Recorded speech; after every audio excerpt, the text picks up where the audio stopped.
Was the mic? You think it was the mic? So have you labelled the other mic? Can you? The broken one. Can you mark it up?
Good morning, everybody. I'm pleased this morning to be launching Operation Fortress, which builds on Operation Restoring Justice, which Zia and I launched last year. This major crisis that Europe's facing began really in earnest in 2015. It followed the disastrous war in Libya and led to large numbers of people beginning to cross the Mediterranean in boats. I was there in the European Parliament at the time.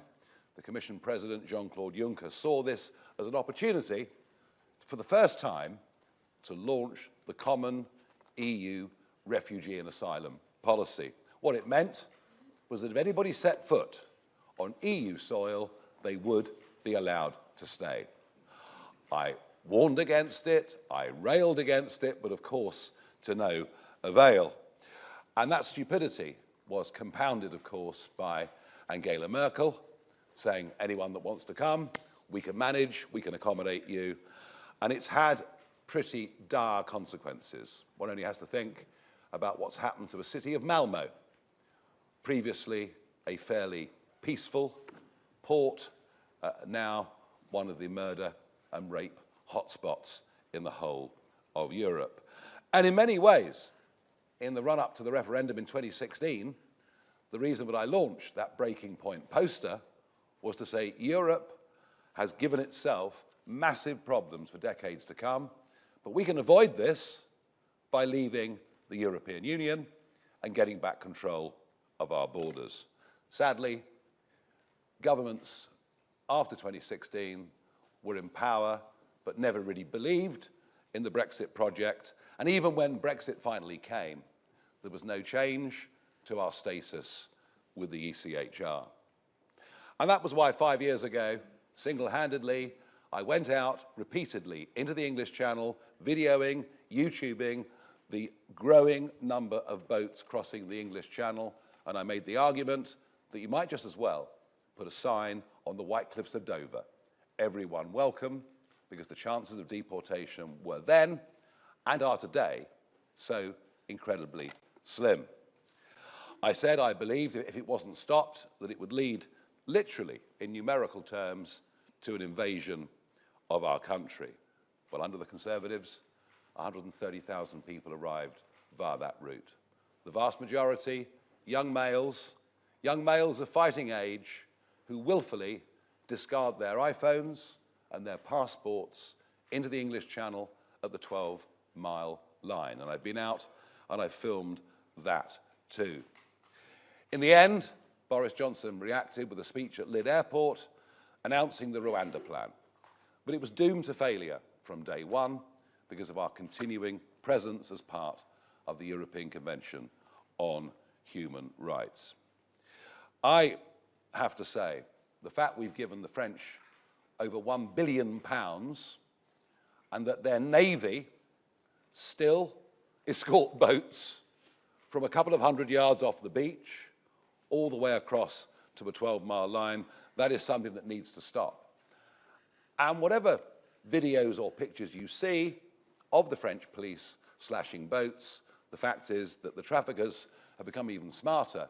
And in the last 3 weeks, we've seen several launches coming from as far west as Normandy.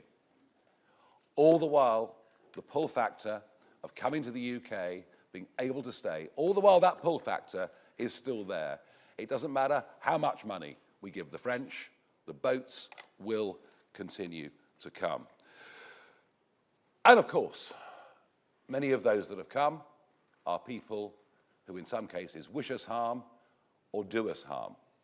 As we speak, there is a man, charming chap, Kalashnikov tattooed on his face, currently in prison in this country, who's threatened repeatedly to kill me, and no doubt that promise remains when he's out in a few months' time. But there isn't a single week that goes by where we don't see stories of serious crimes, sexual assaults, rapes, and we know for a fact that many that are now coming come with the deliberate attempt of joining criminal gangs in Britain as soon as they come. But it is worse than that. I first started voicing this again 5 years ago to say this would become, or could become then, a national security emergency. And that is exactly what it is.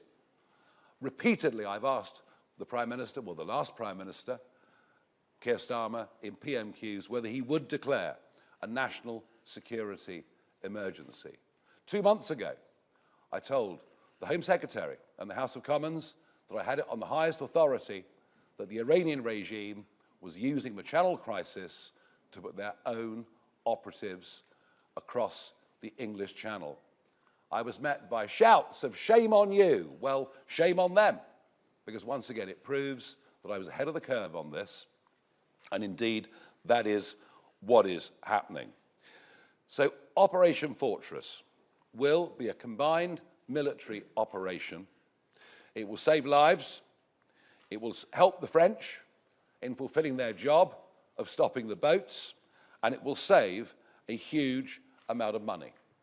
We are very confident that our policy of securely picking people up and safely taking them back to France, we are entirely confident that that falls within other conventions of international law, and you'll see that argued clearly in this document.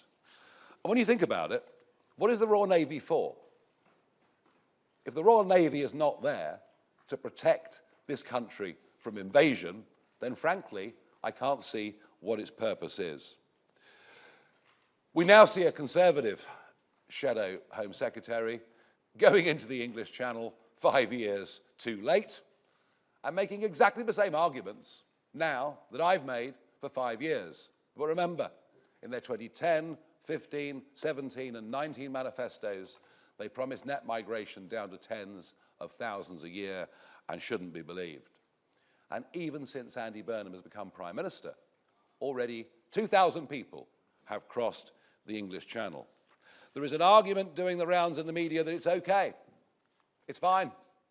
The numbers are 40% lower than they were this time last year.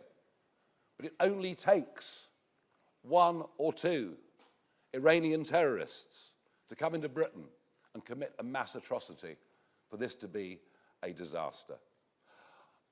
The Australians faced all of these problems many years ago. They tried offshore processing. They tried a number of things, and in the end what worked was towing the boats back to Indonesia. And since then, hardly a boat has landed in Australia.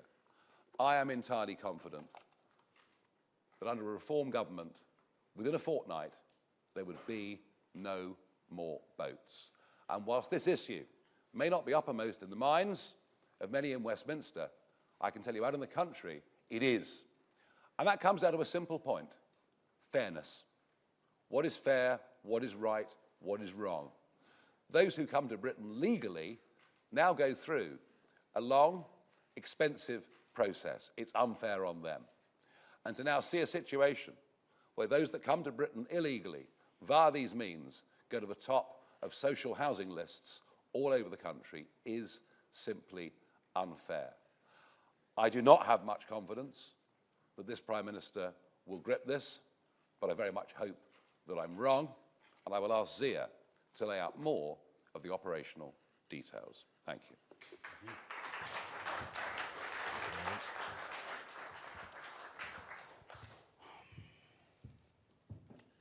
A nation that cannot control its borders is not a sovereign nation, and Britain is being invaded.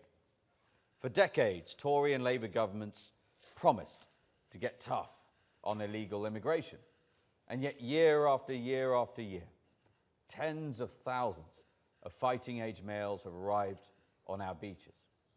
In fact, the total number of illegal immigrants in this country now stands at well over 1 million. The United Kingdom is being invaded. Over 200,000 people have landed illegally on our shores over 8 years. Now that's a staggering figure, and it exceeds the total number of Allied troops who stormed the beaches of Normandy on D-Day. Those who arrive are unvetted, mainly military-aged men from Iran, Afghanistan, Syria, and Iraq. Now, they have been rewarded for this by a political class that puts them up in hotels at the British taxpayers' expense, given free meals, free healthcare, free TV licenses, and even free trips to the safari park and to the cinema. And never forget, as Nigel said, that it was the Tories that allowed 130,000 to arrive. Labour is simply continuing their betrayal. Even those that commit heinous crimes are routinely defended by so-called human rights lawyers who succeed in preventing even convicted rapist illegal migrants from being deported. All thanks to Tory and Labour politicians who prioritise the rights of foreign citizens over our own. Now, some of those arriving illegally by boat have already attempted terrorist attacks on our soil. Some have committed gruesome murders. Like on the night of the 20th of October 2024, a 27-year-old young lady called Rhiannon White had just finished her shift at the Park Inn Hotel. She was on the phone to a friend as she walked to the railway station. While she was on the platform, a Sudanese man inexplicably stabbed her 23 times with a screwdriver. She died in hospital 3 days later. Her killer, Deng Majek, had arrived in the UK illegally on a small boat 3 months before the attack. CCTV footage later showed him dancing and laughing. He was living in a hotel at taxpayer expense. Rhiannon's devastated mother said in court, quote, "It's always the undocumented illegal migrants that are doing this, and it's not fair." Also among those arriving are individuals who have actively plotted terror attacks on our soil. Intelligence reports confirm that hostile actors, including Iranian terrorists, are exploiting these very routes. The safety of the British people is being put at risk every single day. And the patience of the British people is now exhausted.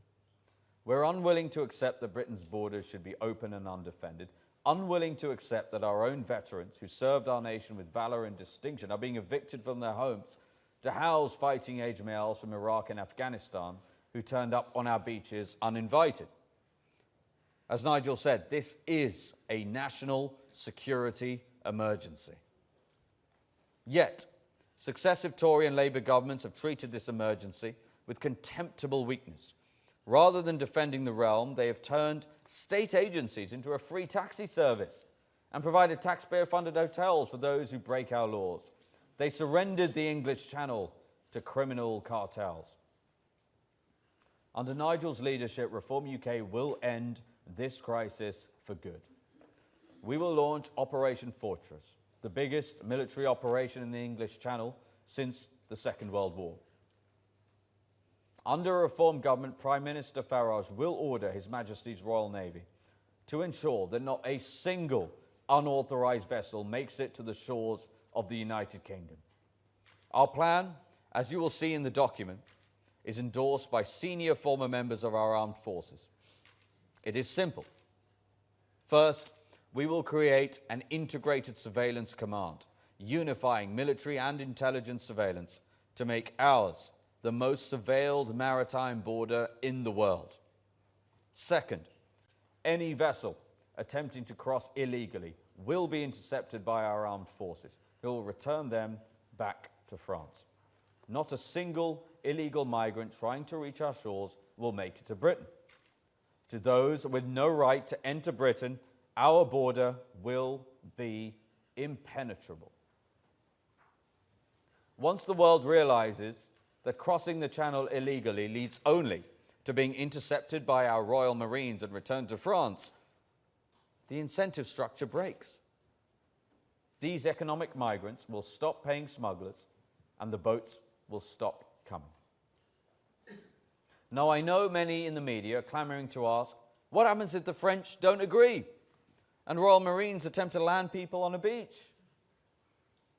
Let me be crystal clear. A reform government will show unflinching resolve to ensure that people who set out from France to break into Britain go back to France. That is our policy, not a future negotiating position with the French government. What France gets to decide is how that happens. Now look, we would far rather disembark people in port, walk people down a gangway, and hand them to the French authorities properly. That is more dignified, and it is what we will negotiate for. And keep in mind, the official position of the French government is that they do not want these boats leaving their shores in the first place. Tory and Labour governments have paid them, as Nigel said, £1 billion of British taxpayer money to stop the boats, ostensibly. Our military would, in fact, be helping them comply with the very agreements that they signed. But if the Élysée Palace refuses, make no mistake, His Majesty's Royal Marines will disembark them safely on the very shore they left that morning. Those are the only two options. There is no third option, where a British government under reform just shrugs its shoulders and brings them back to Dover. That policy of Tory and Labour governments that has led to 200,000 illegal migrants arriving on our shores. That was the policy that led to the savage murder of Rhiannon White. The policy that has almost resulted in a mass casualty terrorist attack on our soil. And ask yourself what the alternative picture actually is. A president of France ordering French police onto a beach to block Royal Marines on a humanitarian mission from landing civilians in safety and forcing them back out to sea, directly endangering their lives? Well, that would be a crime against humanity. It is simply not a serious hypothetical that President Macron, or anybody else for that matter, would do that. And I do not believe the French public would stand for it if he did. And to the talking heads and useless politicians claiming this policy will not work, the evidence proves the opposite. In fact, it is the only thing that does. When Australia had a major illegal boats migration crisis, it was only when they launched a major military operation that it stopped. In fact, Tony Abbott's Operation Sovereign Borders cut illegal crossings to zero within weeks. A years-long crisis ended within weeks. And it also saved lives. Between 2007 and 2013, 1,200 migrants tragically died making the journey to Australia. The Australian military operation reduced that to zero. Over 170 migrants have already died trying to come to Britain via the Channel. Reform's proposed military operation to secure our borders will save migrant lives too. Now, expect fierce resistance from the Tory Labour establishment, claiming that this is impossible. Well, they have no choice but to call it impossible, lest they face the reality of their own failures. But the former Navy commanders who engineered this plan leave no room for doubt. It can be done. It must be done. The former senior members of our armed forces who endorsed this plan confirm this plan is viable and imperative to our national security. This is how we will stop the boats for good. Reform will end the invasion of Britain. Reform will put the British people first. Thank you.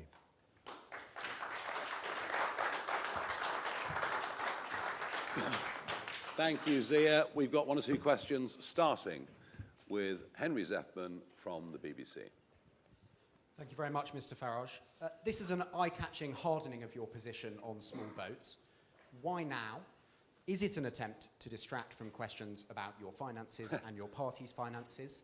On which note, in 2024, did you negotiate a deal on what would happen to Reform's finances if you came back as leader at a time when you were suggesting that you had no plans to return to electoral politics? Why now? Because I think what happened in Ceuta over the weekend shows you just how serious this situation is. The British public are getting tired, and I do genuinely think that the Iranian threat is very, very real indeed. So we've gone further. By the way, I'd never ruled this option out in the past. I'd always said it was an option if it came to it. But I think actually, you know what, the country will get behind the message that we have a Royal Navy. It's there to protect this country from invasion, and that now is what it should be used for. In terms of, questions about money could go on for years, you know. I mean, look, I had no intention of returning to politics or as leader of Reform, but in the spring of that year, I did talk to Richard Tice about what the liabilities would be if I was to come back to that position. And you'd be a bit of a mug, wouldn't you, to walk into a job and not find out what the potential liabilities were. And they were substantial. They were substantial. In fact, without Richard, the party wouldn't have even survived. So that was useful for me to know, but it wasn't a deal, it wasn't an agreement, it was subject to if I came back. And if you want clarification on this, that came quite some time after the gift, which is perhaps the important point. Thank you. Olivia Utley, GB News. You say you'd simply return migrants back to French beaches even if the French disagree with the plan. Obviously, this all works a lot better if the French do agree with the plan. Have you had any assurances from senior French politicians that they're on board with this? Can I just say for the French there are big upsides, very big upsides. Life from Dunkirk through Calais, through Ardelot, Wimereux, all those rather beautiful little villages on Côte d'Opale, life is now hell. People stay locked in their houses, you can't resell a house, there's crime, there's litter, there's vandalism, there's gang violence, there are stabbings, there are shootings. I mean, dealing with this problem would be a great, great relief to the people of northern France. So that's the first thing I would say. There is a big upside for the French in this. Have we had talks with some senior French political figures about this? Yes. And I think attitudes are starting to change. Attitudes towards this are starting to change. You know, and they're also beginning to realise that we have given them a lot of money, and this would in fact be helping them with their objectives. So are we there yet? Can I guarantee you that they'll welcome this with open arms? I can't. But can I say there is a softening of attitude towards this position? Yes. And of course, we have some very major French elections coming up next year. Do I add to that? Well, look, as Nigel said, as you'll see in this document, we envisage two positions from the French. One in which they consent, which is vastly preferable, and that will be our primary objective. However, if they choose not to consent, we have a plan for that too. All right. Thank you. Carl Dinnan, ITV.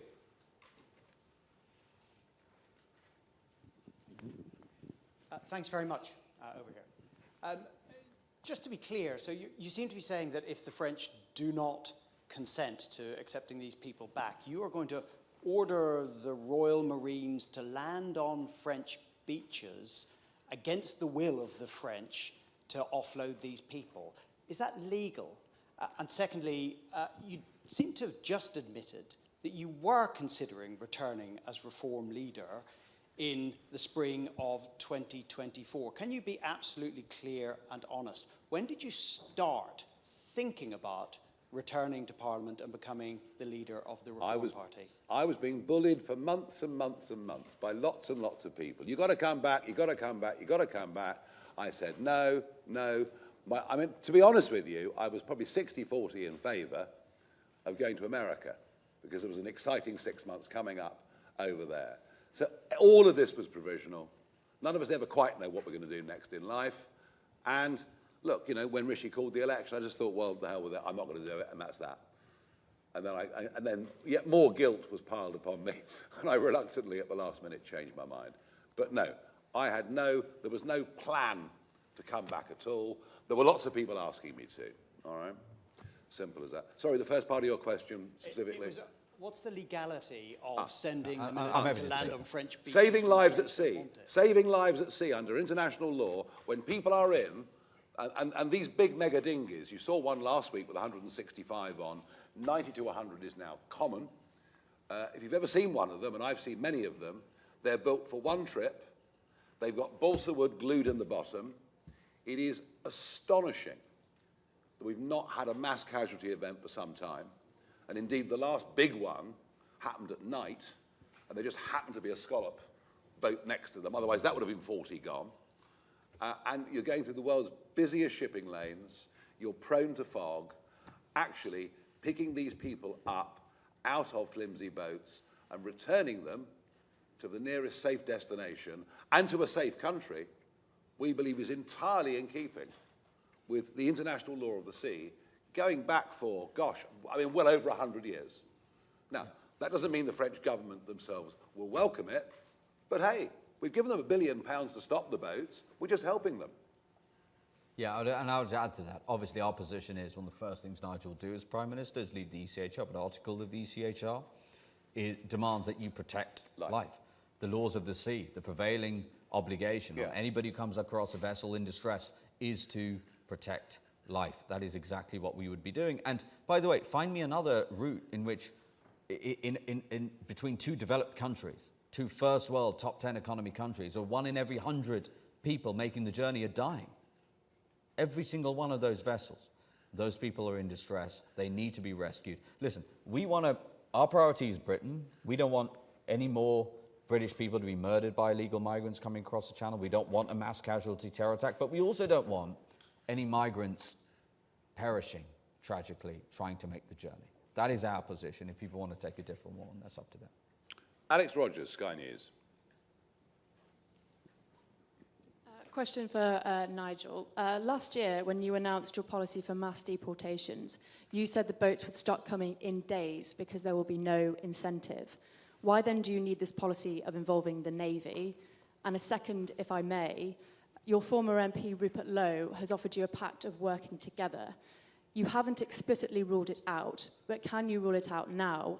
And are you able to offer reassurance to your colleagues who defected from the Tories that you would never do a deal that would see them lose their cabinet positions? Right.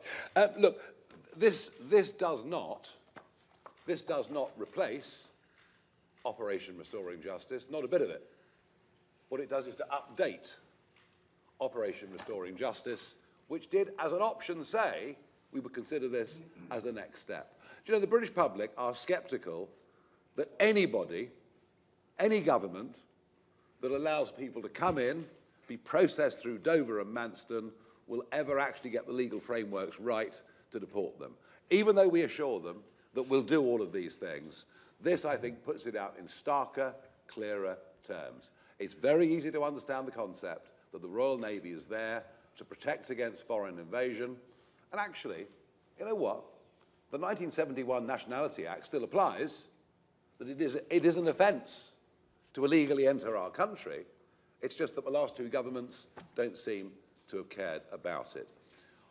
On the Rupert Lowe stuff, well, my understanding is that he had a bit of a fallout last week with the Conservatives, who, you know, he had been working quite closely with for some time. You know, he said that he had a deal with the Conservatives, and Kemi Badenoch said they had an arrangement. I don't know what that was. My understanding is there was a bit of a fallout. Now, look, I mean, if you want to do a political deal with somebody, you know, you would contact them privately and not do a 12-minute video. That said, I did actually reach out back yesterday to him. I did say, look, should we have a call?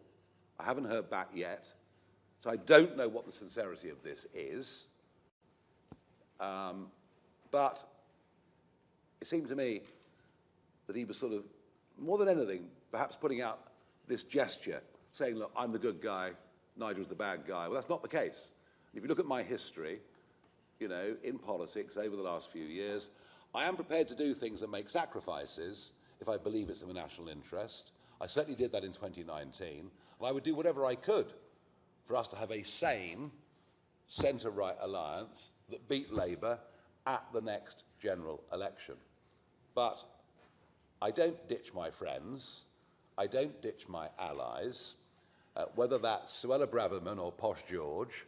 You know, I do not ditch people because somebody else wants me to. And there's an irony in this, which is that 2 years ago, Rupert Lowe said what a fantastic job Jenrick, Braverman and Kruger were doing inside the Conservative Party. And, you know, unlike Chris Philp, who failed completely, but now wants to sort of forget it, in the case of Braverman and Jenrick, they resigned from their positions in their frustration that the government wouldn't get a grip. So that would not be a part of a negotiation. In broader terms, look, you know, you could see a situation where Restore, without the hope of winning anything outside Great Yarmouth, I mean literally without a hope of winning a single seat in the country, could do us great harm. And I think online you will see a lot of Restore potential voters now beginning to worry about the impact that might have.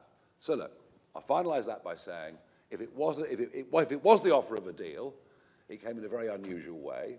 I have responded to it potentially, you know, with an open mind, as I would, but I'm certainly not going to be ditching people that I view to be allies and a great asset. Thank you for the question. Christian Calgie, Daily Mail. Hello. Just a couple of questions on this, the policy itself. When you just mentioned Robert Jenrick, when he was Immigration Minister, he actually ditched plans to turn dinghies back to France in 2022 on the grounds that it was unsafe. That was the then government's assessment. Why do you clearly believe it can now be done in a safe way? Stop. This is not pushback. Pushback is difficult and dangerous. You know, when you get a spring tide and an ebb running through the Straits of Dover, believe you me, operating pushback without capsizing a boat would be incredibly difficult to do. We are not talking about that. We are talking about rescue and return. It is a completely different concept. Okay, thank you for that one. You say this plan will save a huge amount of money. Are you, there are questions about the Navy's actual boat capacity with offshore patrol vessels. Is it not the case that you would have to spend a sizable amount of money increasing the number in the arsenal? And just to pick up on the question we just had about this offer from Mr. Lowe, you called for a broad coalition last night, and clearly you are very open-minded, surprisingly so about Mr. Lowe. Do you think that broad coalition needs to include the Conservatives? I'm open-minded about talks. I'm open-minded about talks with people who I think share a similar, albeit in some cases slightly different, objective. And I've always been open-minded. I'll talk to anybody who's got a similar goal to me. The difficulty with the Conservatives is how can I believe a word Chris Philp says when they, you know, I mean, how can you tell people in 4 consecutive manifestos you'll reduce illegal migration and deport those that come illegally and do the opposite? And if they've done it for 4 manifestos in a row, why on earth should I or the public believe them on a 5th? That's how I see that right at this moment in time. Okay, I don't think what no one's really got a grip on here is the sheer scale and cost of what happens in the English Channel every single day. You know, I know this subject well. Go to Ramsgate Harbour. You will see 4 great big cutters.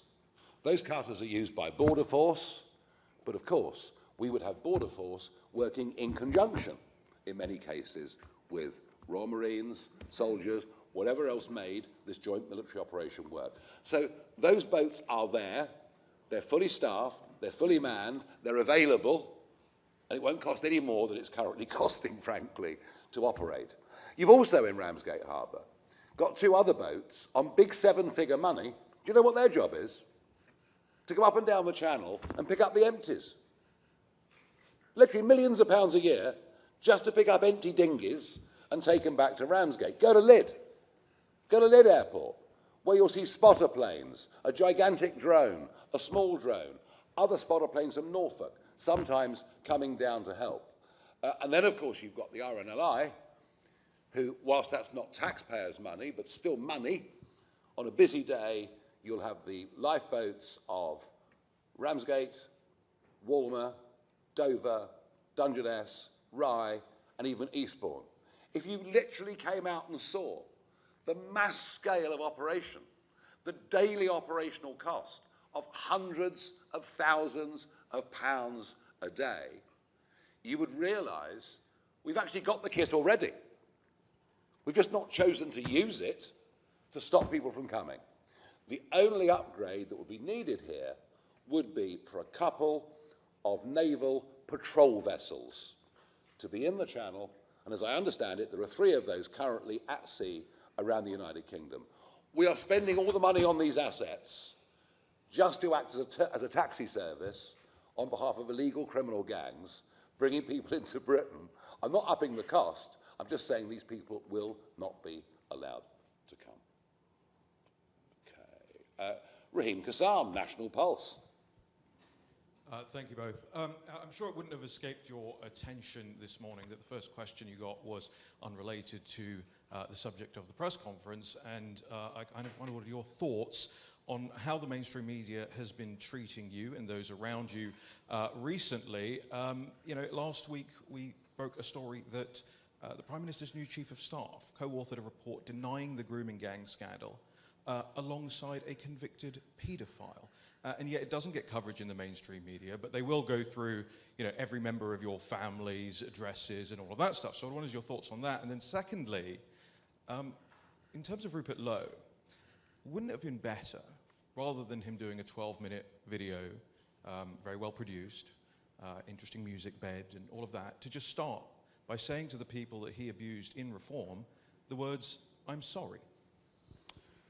Well, look, as far as that's concerned, Restore have spent most of their time attacking Reform and attacking Reform individuals endlessly, relentlessly. They haven't until now criticised the Conservatives at all. There was some kind of deal between the two. Don't ask me what it was. I just know that it erupted and blew up last week. So you might see a change of tack on that. There is this myth. There is this myth that I fell out with Rupert Lowe. It's not true. Everyone fell out with Rupert Lowe. And it was the screaming, the shouting, the threatening, the legal writs. Everyone fell out with him, all right? But look, if you have to speak to people or make arrangements with people that you've previously fallen out with, if there is a greater good to be had from that, then I'm not closing my mind to it. Sorry would be nice, but I would have thought unlikely to be forthcoming. Look, I just feel that there's been a one-sided pile-on against Reform. I don't think people's family members would be... I don't think Kemi Badenoch's family members or Andy Burnham's family members would be subject to the harassment and increased security risk that mine have been. I've only spoken about a very little part of this. I don't believe it would happen. And, if every time the name George Cottrell is mentioned, you write career criminal next to it, well, please make sure, folks, in the interest of fairness, you do the same with Louise Hay, and you make sure every time that Johnny Reynolds is mentioned, you do put next to it the fact that he had a false CV and that Angela Rayner didn't pay her tax. I think, without appearing to be whingers, I do think we have come under a level of attack that would not be seen by another party if it was part of the establishment, which we're not. Let's go on to Peter Schnettwanger's Daily Telegraph. Morning, Nigel. You mentioned there earlier in one of the earlier questions that you were open-minded to a deal and then a conversation with Mr. Lowe. He set out these red lines under which he would do some sort of pact. What are your red lines? I said I'm open-minded to a conversation. A conversation is different to a negotiation. I opened the door to that conversation yesterday, late morning, and at the moment I haven't yet had a reply. We will find out whether he genuinely wants to have talks. If he does, then we'll start to negotiate. But these things, if anything like this was to happen, it would not happen overnight. It would go through a whole series of stages. as I say, whatever's been said in the past, you know, I'm prepared to put that aside and have a conversation. But I'm not going to commit myself to anything more than that right now. And he seems to have given us a shopping list, some of which I have no desire to meet. Interestingly, on policy terms, you know, actually most of the things he talks about are things that I've championed for over a quarter of a century. We'll see. Thank you very much. Michael Knowles from The Express. Thank you, Nigel. Your policy document indicates that the Royal Marines and the Royal Navy will have the potential to use lethal force in self-defence or in defence of others. Would that include a situation where a migrant is trying to sink the dinghy to avoid detention? And just following on from our investigation that was on the front page this morning, should foreign criminals be banned from dispersal accommodation? Thank you. Shall I take the... Yeah. So let me just address the one with regarding to weapons posture and lethal force in this operation. That specific scenario you're talking about, those are going to be left to the operational decisions of commanding officers in our armed forces at a given time. The context of us saying that this military operation will give the Navy the ability to use lethal force, it's a very specific thing. It is where our intelligence agencies have confirmed the presence and have confirmed identification of, for example, an IRGC fighter, whom they have intelligence is on their way to Britain to commit a mass casualty attack, to commit an atrocity. Or, for example, a people smuggling gang member who is potentially killing people on board and throwing them into the sea.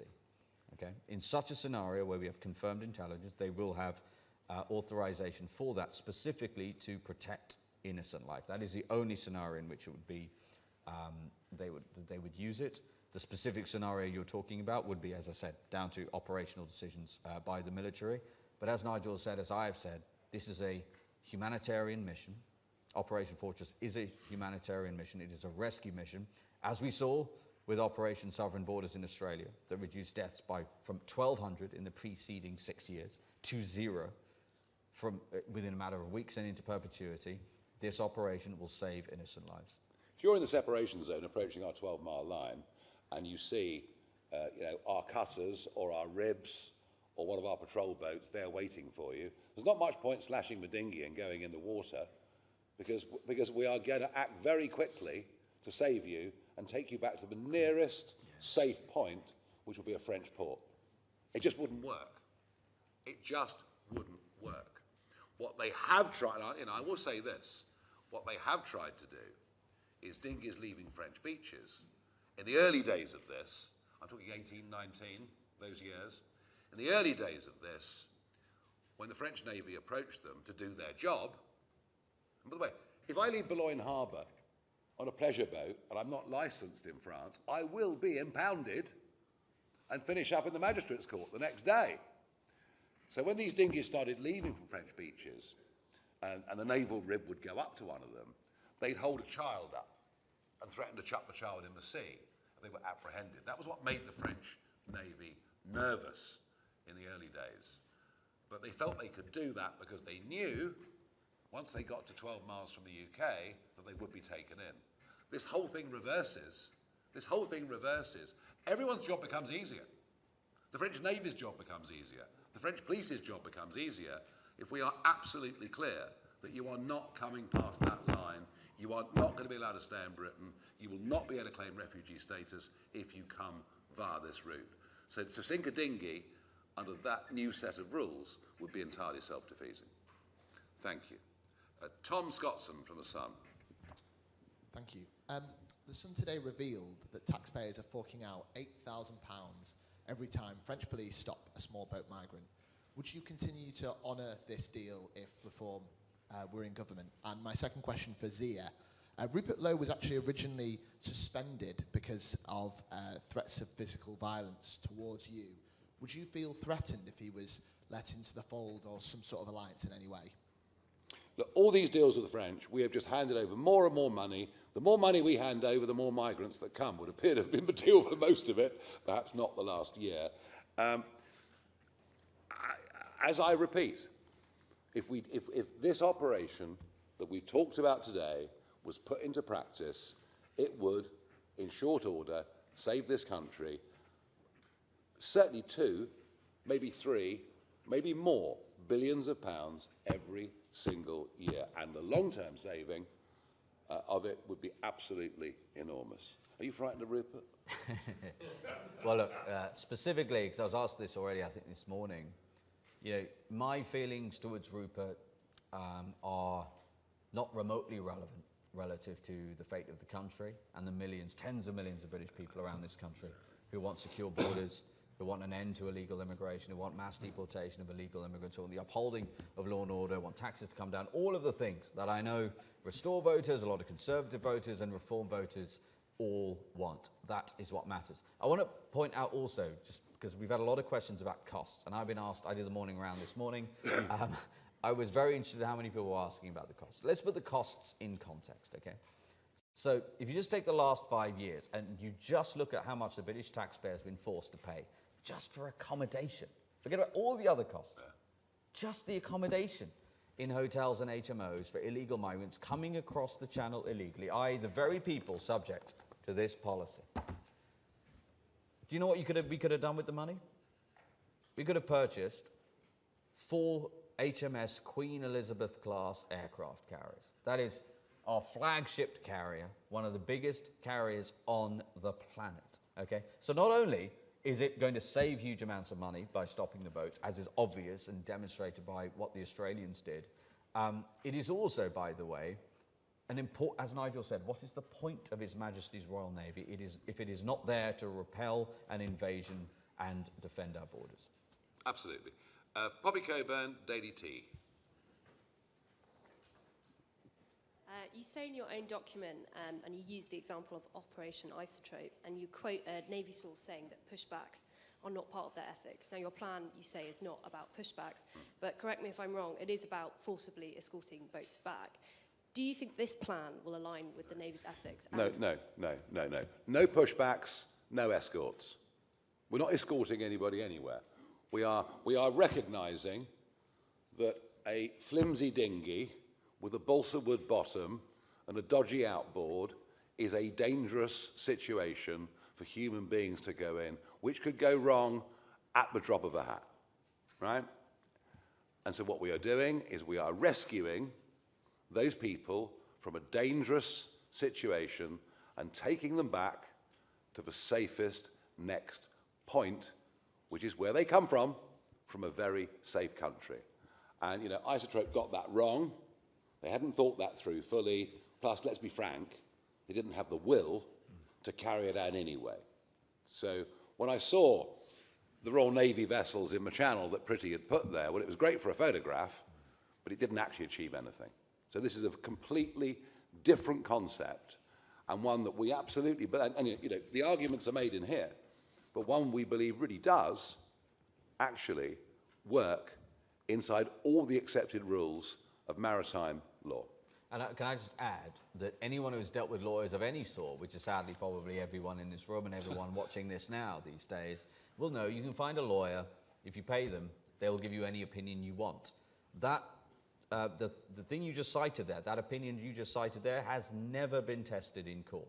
And so as Nigel said, not only are we doing something different, you know, if somebody wants to cite a legal opinion, well, put it alongside. You saw that BBC, of all people, was the BBC. Do you remember they undercover found lawyers, qualified lawyers, helping illegal migrants commit fraud in order to be able to stay in this country. So it was never tested in court, and as Nigel said, we're doing something very different anyway.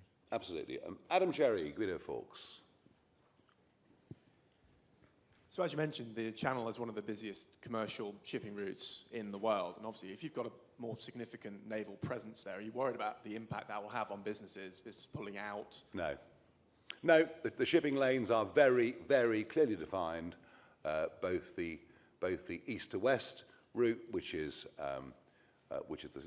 the northern route, and the west to east route. And these lanes surprise you actually how narrow the shipping lanes are. And yeah, sure, they're incredibly busy. And crossing those lanes is very, very dangerous.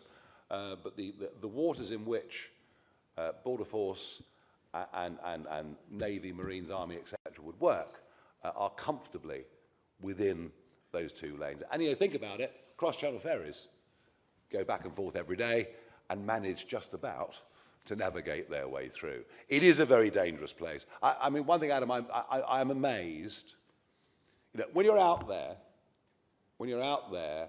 and you know, Coast Guard knows there isn't a migrant boat or migrant boats, they're constantly putting out warnings on Channel 16. And so the big, you know, the big tankers, ships are on the lookout. But, you know, all it needs is one foggy day and it'll wipe out 100 people. I'm amazed it hasn't happened. I literally am amazed we have not had more. Lots of little disasters. 170 dead that we know of. I'm sure the figure is much, much, much higher than that. But no, this policy will stop and take away that risk of mass casualties. Thank you, everybody. Thank you. So, Zia, you're going to stay and do one-on-ones. We'll do a quick picture together, yeah? Where do you want us? Just here? There we go. You hold that up there. Oh, bother that.